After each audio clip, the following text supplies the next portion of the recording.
goodness. Happy Patriots Day in Massachusetts, Alice. Happy Patriots And Day. according to Jerry Callahan, and in Maine as well. Did you know that? Oh, But nowhere else. It is also Marathon Monday for us. Boston Marathon is today. A Kenyan one, I think 2-1 as a matter of fact. And for the time being, a woman won the women's race. the Russians were excluded, though, so we don't know how it would have turned out if That's they right. were allowed to race. And the Belarusians, thankfully. Thank goodness. I do stand with Ukraine. If I had run today, I would have worn the gold and blue. Just to show people that I stand with Ukraine. I'm now seeing people on the other side politically on Twitter saying, I stand with Elon Musk. I'm starting to feel the need for a galactic nuclear missile to hit this planet and destroy us all because we suck so bad it's incredible. And we should have seen it. Here's my lesson that I've learned, Ellis. That wacko progressivism doesn't ever get better. It just gets worse. Now, you can trap it like a ghost in the Ghostbusters little trap vacuum thing, but it's still going to get worse. It only gets worse. And to bring us back to how things get worse, I'm going to an article that came out on November 3rd, 2013. And this was one of many opinion pieces solicited by the Boston Globe.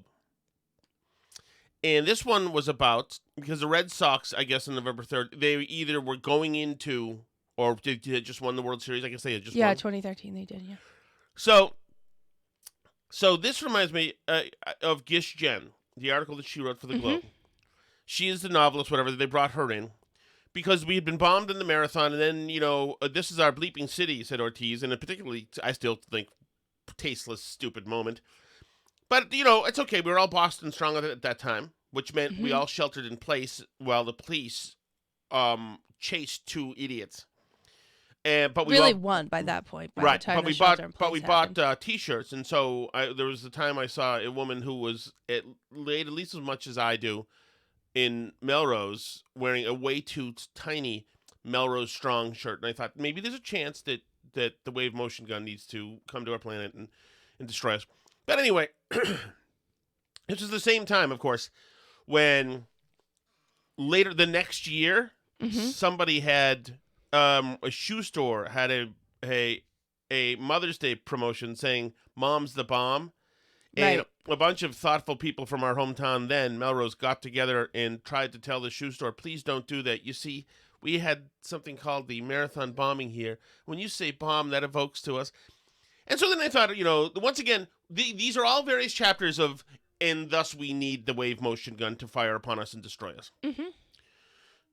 So one of the things was this Gish Jen column from the Boston Globe. The same year of the marathon bombing, which a 5-year-old was killed in a 8-year-old. He was 8? Okay. Yeah, I guess so. 8-year-olds were killed, Martin Richard, and 2 others were killed on site, and one died later. And not to mention the officer Collier, who at MIT, who was shot. Anyway, and many people maimed and injured. It was a horrific event. Terrible. So this is the Boston Globe's reckoning of the entire thing, using the Red Sox as an example of the best side of us. These Red Sox are indisputably, irrevocably us. By the way, Red Sox game check, Ellis, because I'm supposed to go on the air once the game is over. And the Red Sox, of course, this is the fastest game ever known to man. Suddenly, games aren't... It's the bottom of the 7th. Damn, man. I'm going to have to bail out of here. Psst. Hey, sucks. Can you guys just put up a few runs for frig's sake? But the Red Sox did just put up another run, so it's now 4-2. Okay, let's go. They could tie it up and have extra innings or something and save you from having to do your radio show today. Let's go. Come on. The Globe article by Gish Jen, in the wake of the marathon bombing, the tragedy, was called "These Red Sox are indisputably, irrevocably us." So let's start. It was like something out of a Midsummer Night's Dream. Some puck went stealing among the Sox as they slept, and lo, they woke up changed. What would have happened to me if I wrote a column for the Boston Herald and I wrote, and lo? You would have been ejected from the 6th-story window? Yes. A gentleman named JC, we'll call him, would have thrown me out of the plate glass window. He then would have urinated on me from 6 stories up. He then would have pushed my desk onto my carcass that was being ravaged by rats, and I would have deserved it. It was something out of A Midsummer Night's Dream. Some puck went stealing among the socks as they slept, and lo, they woke up changed. Those who had been smooth of cheek now were strangely bearded. And a team that had hissed like vipers now cooed like doves. In a pit still, not a nest, of course, but never mind. Are you wondering what just happened there? A little I bit. don't know. They grew beards. I got those that. Those who've been smooth of cheek can't just say they grew beards, of course, because these are really smart people with a lot of degrees here. Gish Jen is a really smart, thoughtful person. Those who had been smooth of cheek now were strangely bearded. And a team that had hissed like vipers now cooed like doves. In a pit still, not a nest, of course, but never mind. So they're a pit of vipers, not a nest nothing's of vipers. happening. What needs to happen, Alice, is a nuclear strike on this country. But this is 9 years ago. This is when we were much less insane. But this is what the Globe says. Since we've come around, turned the corner now from the marathon bombing and the Red Sox won the World Series, this should be the emphasis. In a pit still, not a nest, of course, but never mind. For now, forsooth, they who had been a hopelessness itself started to hit and hit and hit.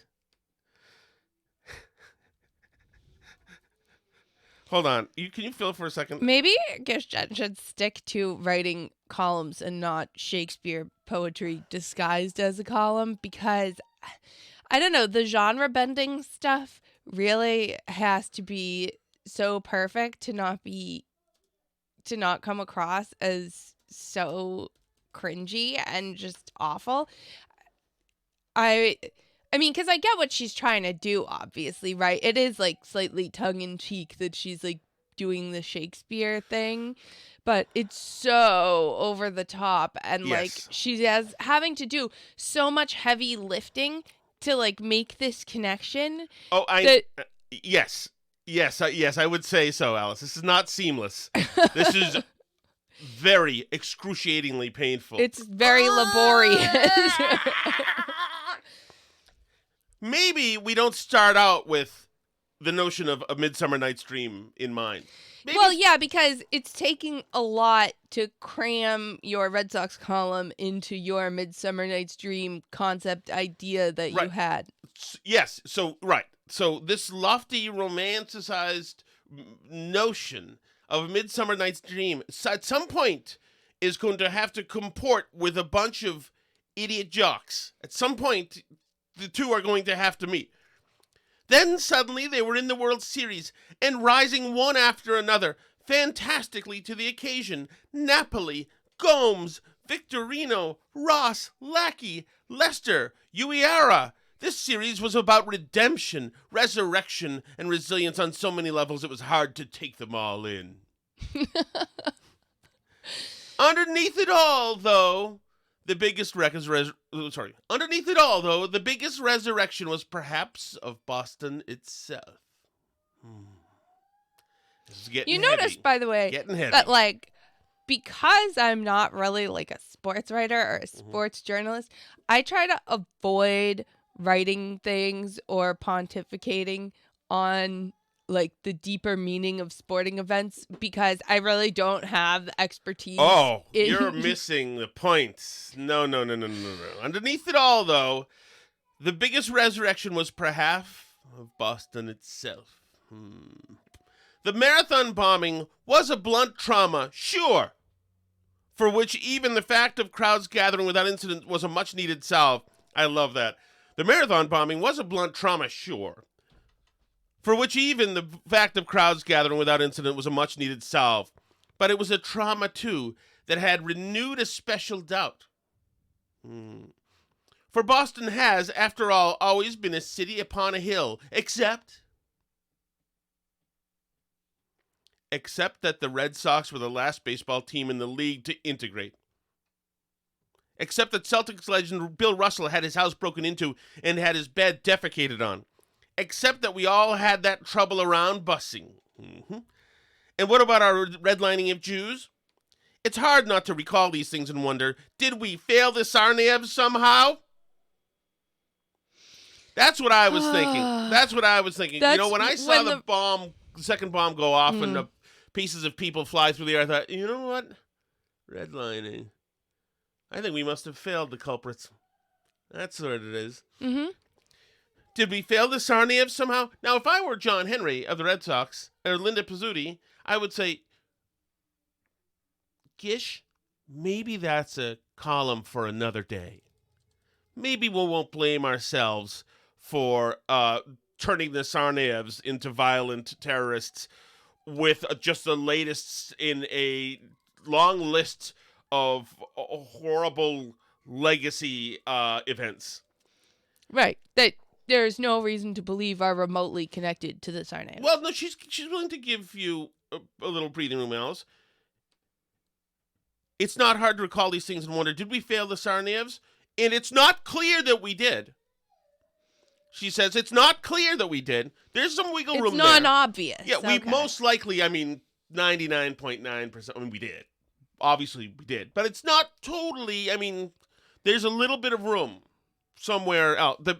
It's possible that those dirtbags had a tiny bit of agency in the meticulous steps it took to go and pull this thing off. Possibly some of it, the blame goes to them.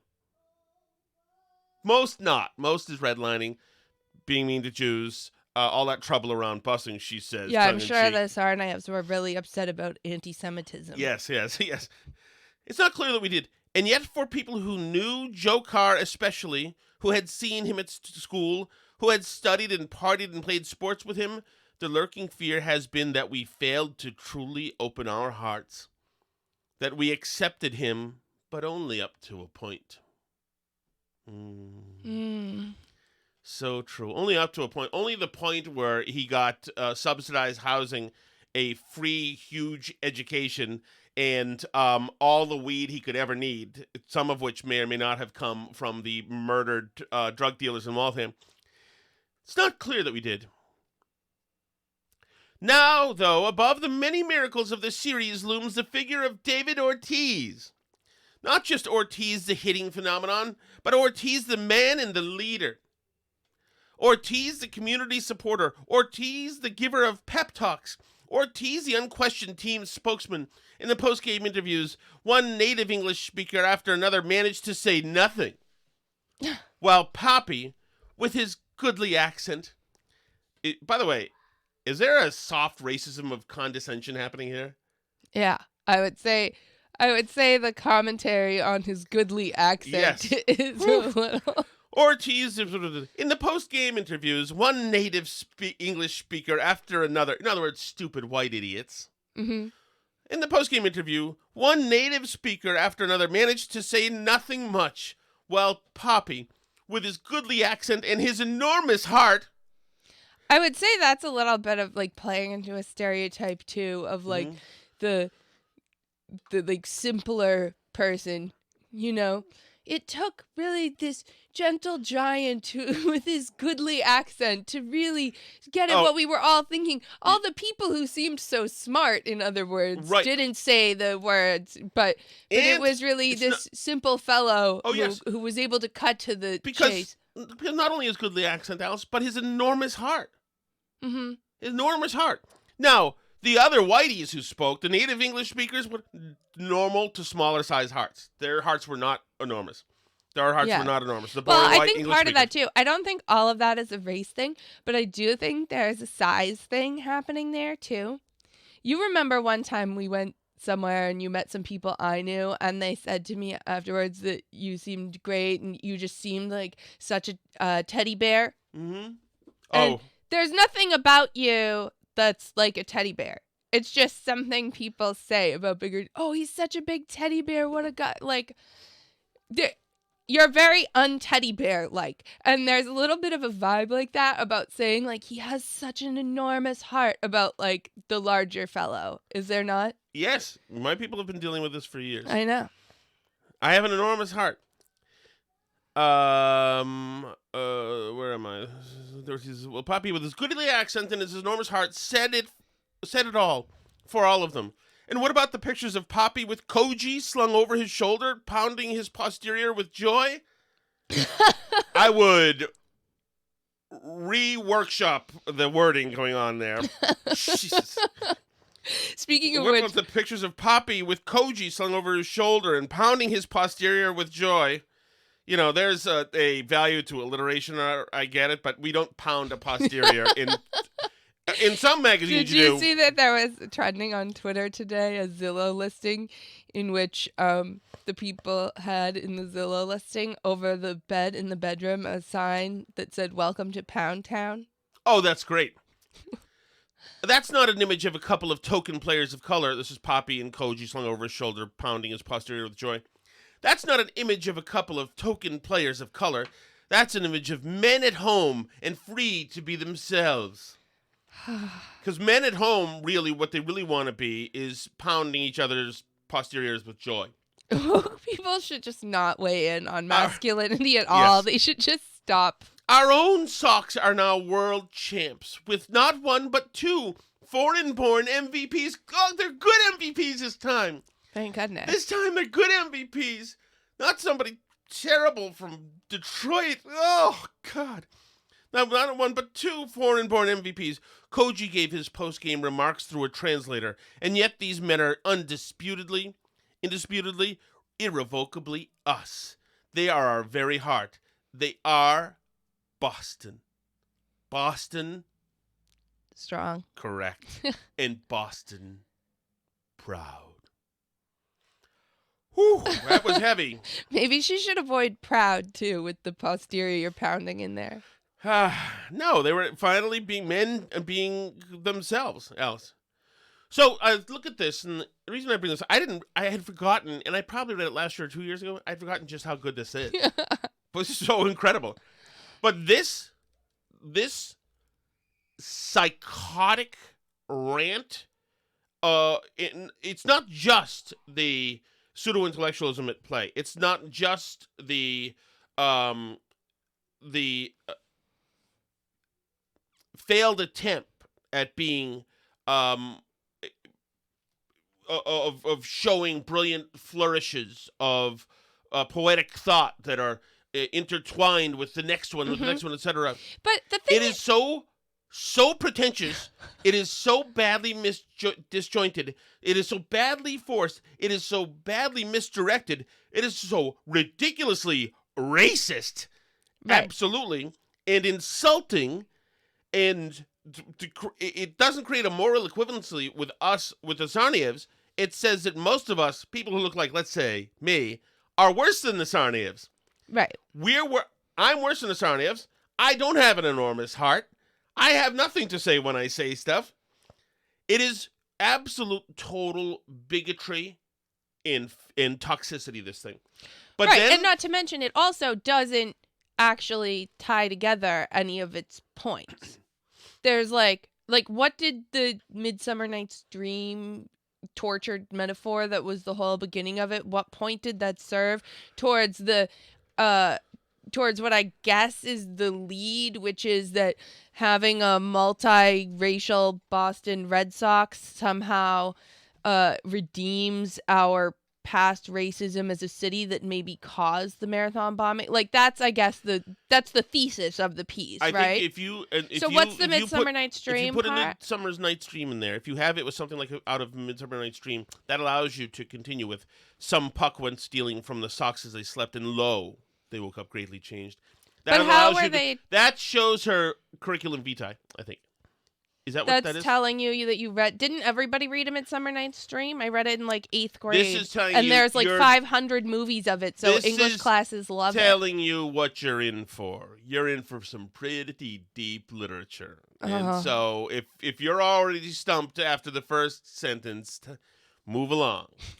This is Cambridge smart we're dealing with here. Yes.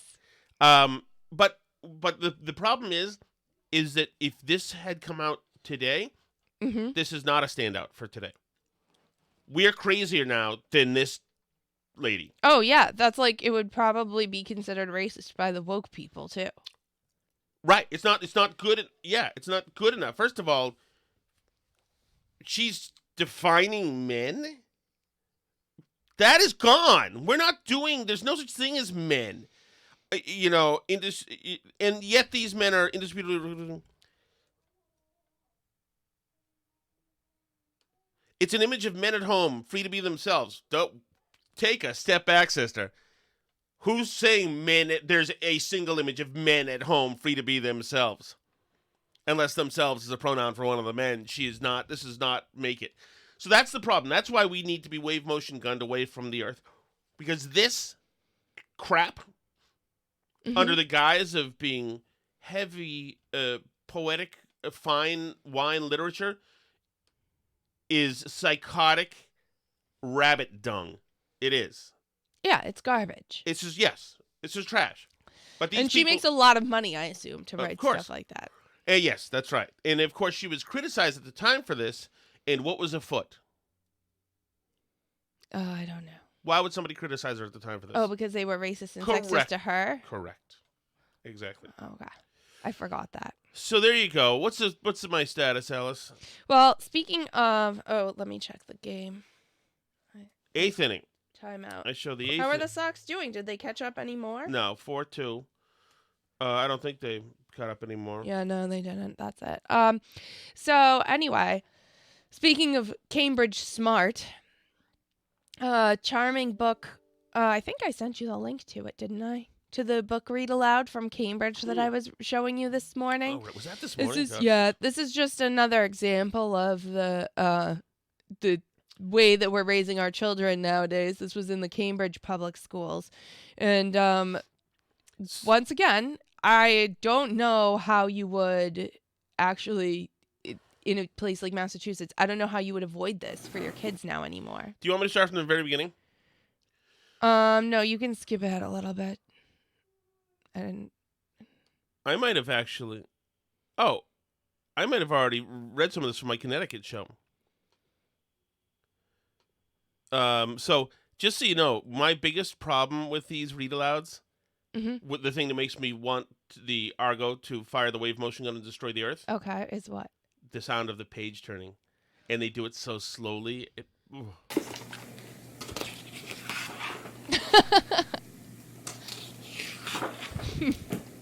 This is Ruthie.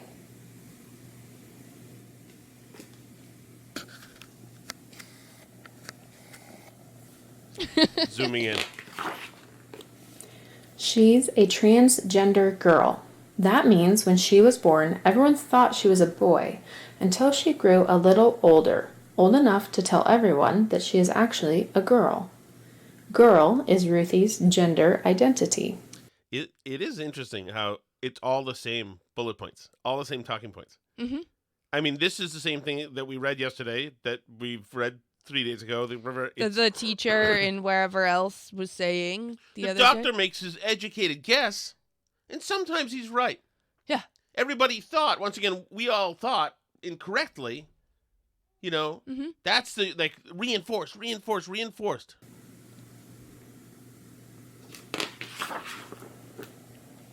This is Ruthie's brother, Xavier.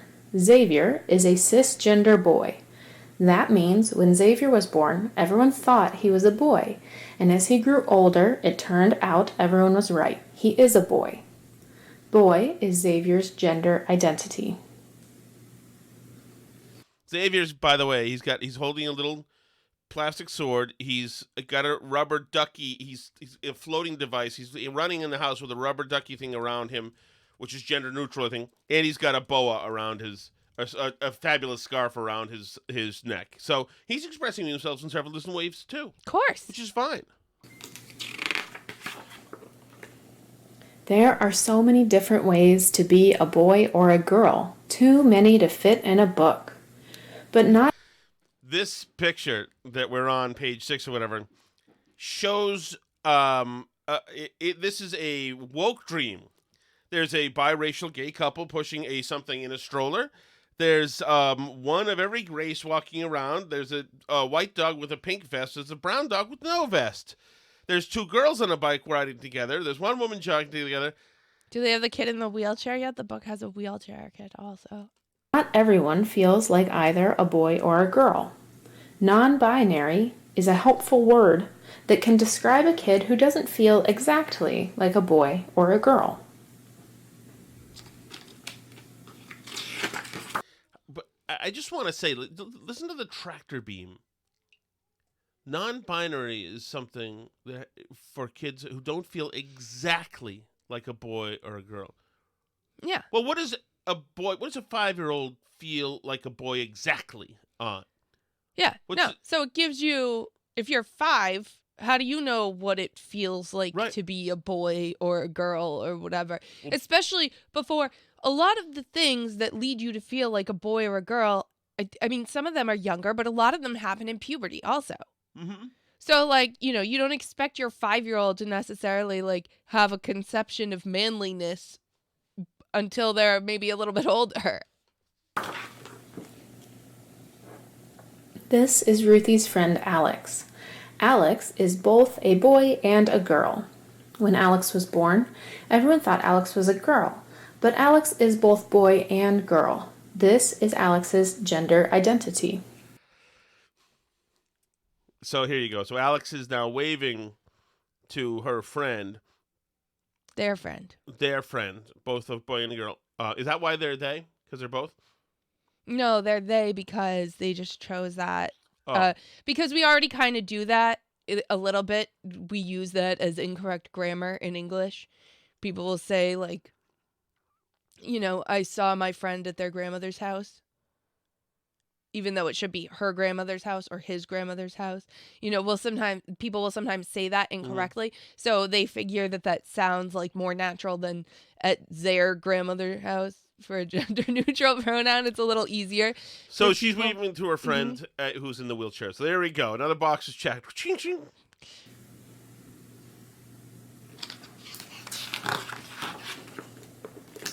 This is Alex's friend JJ.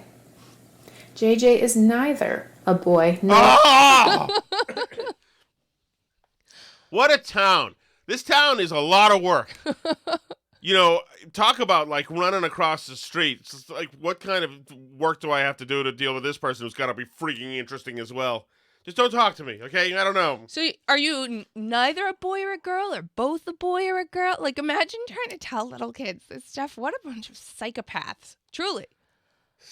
Oh, damn it. The Twins just got another run. 8th inning. Dang it. It's 5-2. Minnesota...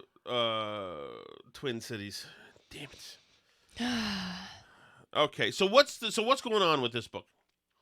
They're reading it to the little kids in Cambridge, and they're telling them this to explain gender identity, which is exactly, obviously, what people like Ron DeSantis are trying to avoid. And it's crazy to me because, like, all the hypotheticals that the anti-don't say gay bill people are pushing, like, oh, are you trying to ban the kid who has 2 daddies from being able to say, like, he and his 2 daddies went to Canopy Lake Park this weekend or something? Are you trying to stop them from being able to mention their family in kindergarten? No, we're trying to stop this. But they're obviously trying to pretend they're not doing this.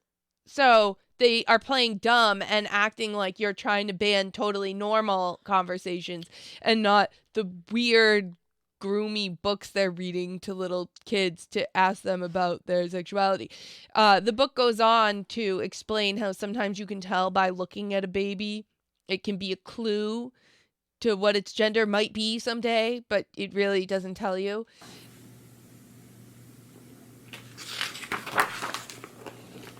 See, when you were born, you couldn't tell people who you were and how you felt. They looked at you and made a guess. Maybe they got it right, maybe they got it wrong. What a baby's body looks like when they're born can be a clue to what the baby's gender will be, but not always. Not always. So that's... When people... This is what we're trying to avoid you talking to our kids about, by the way. Liberals, if you're confused about what's going on One here. of the problematic things about this insanity Mm-hmm. is that even if that this is almost completely non-existent. Well, it was almost completely Right. non-existent. Well, but until now, so because there's no clientele for this, right. they've had to create a universe where everybody gets pressed into it one Mhm. way or another. So now there's a clientele for it.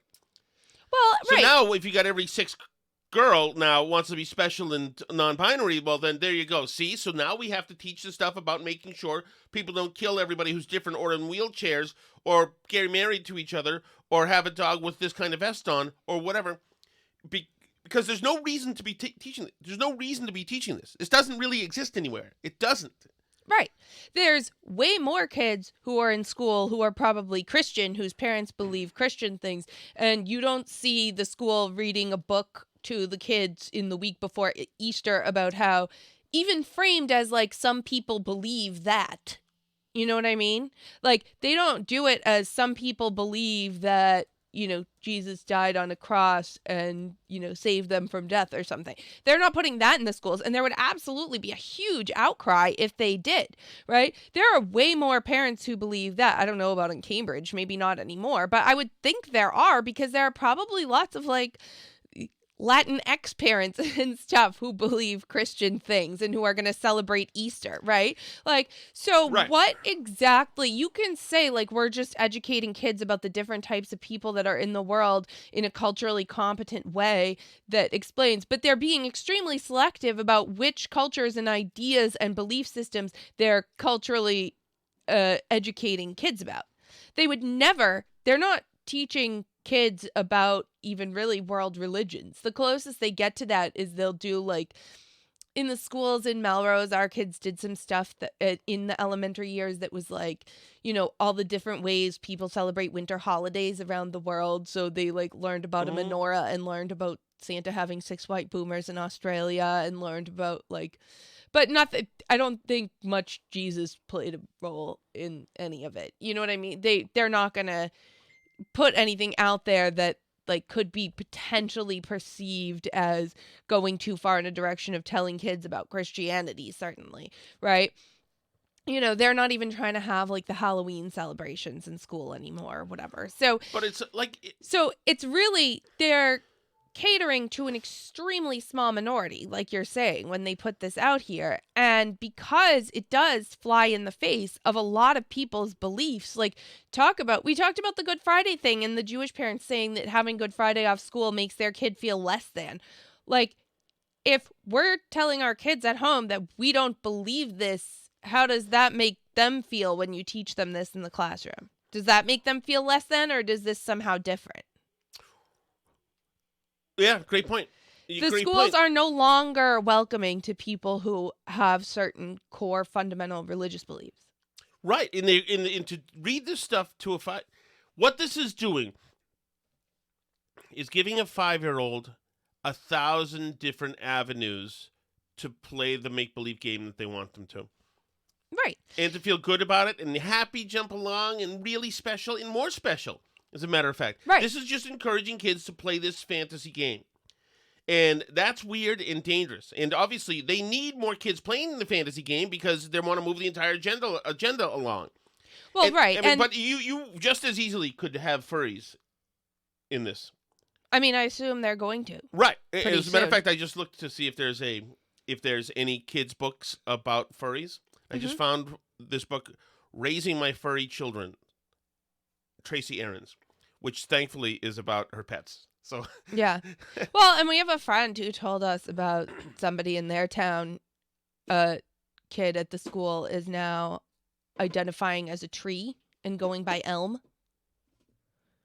That's great. So I'm for that. I mean, like, I don't know.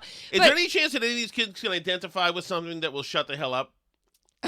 I don't think so. Can the but elm I was shut thinking up for a about while? this too, because I was watching that video again of the superintendent yesterday from last year in Ludlow, where the parents are suing because the school fired the teacher who informed them about their kids' new pronouns. that I was thinking, because the superintendent is saying, like, we need to support our kids however they identify and whatever they say about themselves, regardless of, and this is the only safe place for these students, et cetera, et cetera. And I was just like thinking that's such a wild thing to say, like that anything a student says, like, we have to support what they say they identify as. And I might have said this like as a joke a year ago, but now I actually think I'm not quite joking. But like, what if the student comes and says they identify as somebody who doesn't do homework assignments anymore or something? Right? Which seems like a joke and a stretch until you remember that they really are pushing these like math curriculums that say like objective answers aren't part of some cultures and stuff. So what if you go to the school and you say, you know what, like, I'm actually a pagan and I don't identify with these black and white ideas about math. So making me do like pre-algebra is actually against my cultural identity and I can no longer do it. Some whacked thing like that. What will the school say? What recourse does the school have when they've said we have to accept everything every 11-year-old says about themselves, everything every kindergartner says about themselves? When they come to school and say they're a unicorn, what are you supposed to say to them? Because you've set up a premise that we need to take everything that every child says as actual real reality about them as a person.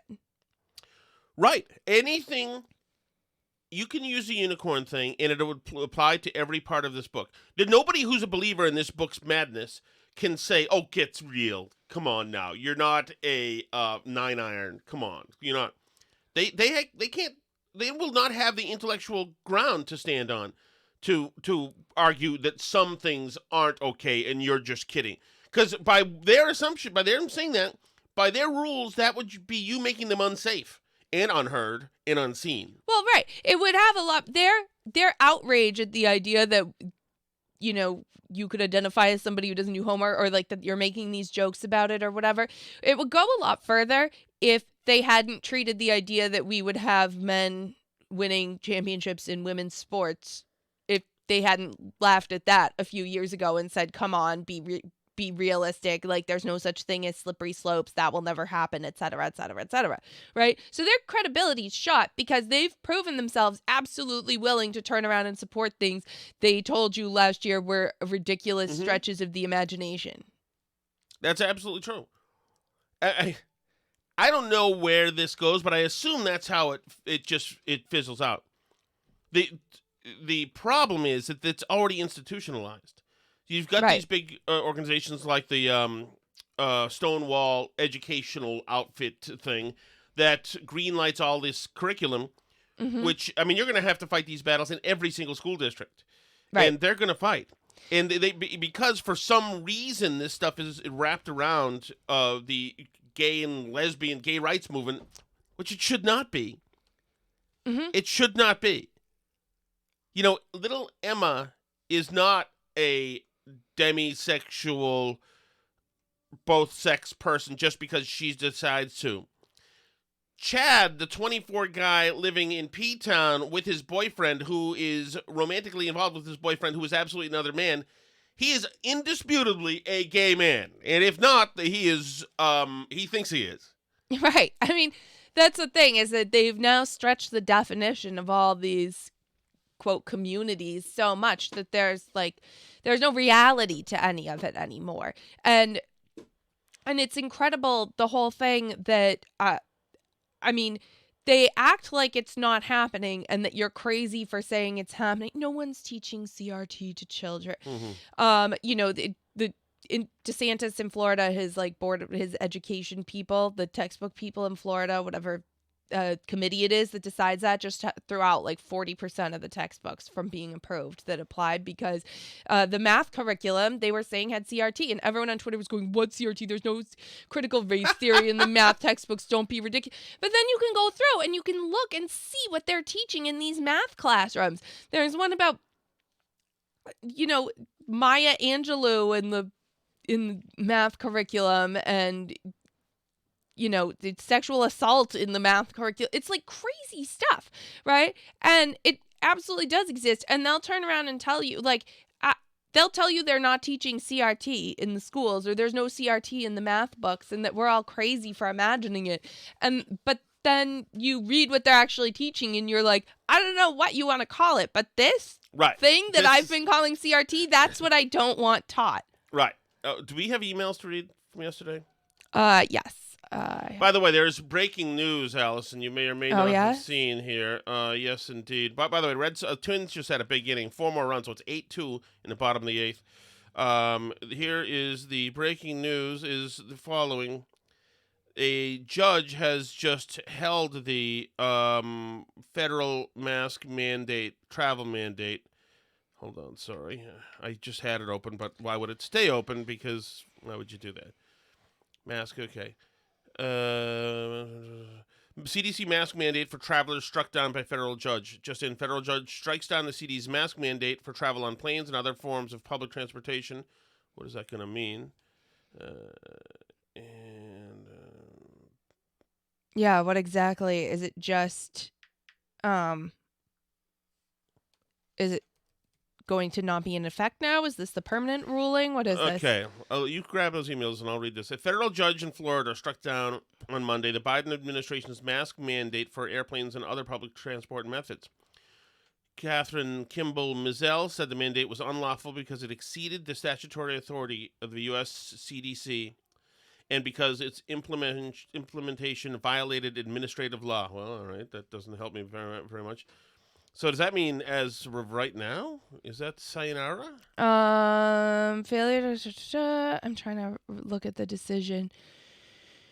You're looking for emails. I'll look at the decision. I already have the email ready to go. The court vacates the mandate and remands it to the CDC. That sounds like it's not in effect anymore. So somebody says, Gunny Rebozo says on Twitter, actually, it's a win for the virus. Another person says, thanks, dude. My mom is a senior with serious health issues. The mask mandate has been the only thing allowing me to visit them without placing her in danger. Shut up. God, shut up, you dummies. Another person, this is horrible news. God. You can still wear a mask, you guys. You're allowed to. Go for it. Wear 5 masks if you want. It's up to you. Have a good time. These same people want to shut you into your house and kill your pet like they're doing in Shanghai. They would if they could, 100%. They're for that. So. Correct. Oh, man. These people. Shut up. All right, Alice. You got anything? Oh, you find those emails? I'm going to read you the email. Please read the emails. From our listener. Let's see. We have Carrie in Winchester says that she visited the Winchester Stop and Shop where she noticed the latest cover girl of Closer magazine while she was checking out Terry Garr in her heyday. Ooh. I don't know how you managed to stay one step ahead of all the hot stories. And then she talks about how the new lesson plans in New Jersey, she downloaded the curricula for the gender lesson plans in New Jersey that are now in the state. And she said there's a lesson plan that was in the same Dropbox called My Body is My Body for grade 1. The description says this lesson is for lower elementary students and defines what sexual abuse is and identifies behaviors that a child would want to bring to the attention of a trusted adult in order to get help. And then they say that it's appropriate to have the 6-year-olds role play in a classroom setting about sex abuse. Divide the class into pairs. Once they're in pairs, explain that they are each going to be asked to pretend they're someone else. One person is going to pretend to be a young person about their age, and the other person is going to be a trusted adult. Tell them they will each get a chance to play each role, but they should decide who's the grown-up first and who's going to be the young person. What the frig? Once they've decided, explain to the student playing the young person they should pretend a different adult touched them in a way that made them feel uncomfortable, and tell the student pretending to be the trusted adult that they should respond to their partner in a way they think would make them feel good about coming to them. Explain that the pair should have a conversation, not just state that this happened and then respond. Ask them to talk together until you've called time, about 2 minutes. Answer any questions and ask them to get started. There's also a lesson called The Circle of Life, also for grade 1, that instructs teachers to define reproduction to 6-year-olds, and one called Understanding Our Bodies that has a lesson for 2nd graders about body parts. And the lucky 7-year-olds get introduced to specific what is this words. From again? This is from the New Jersey gender curriculum. Oh, my goodness. And she says they took their kids out of the public schools. 1 second. Guys, hang on 1 second. Hold on.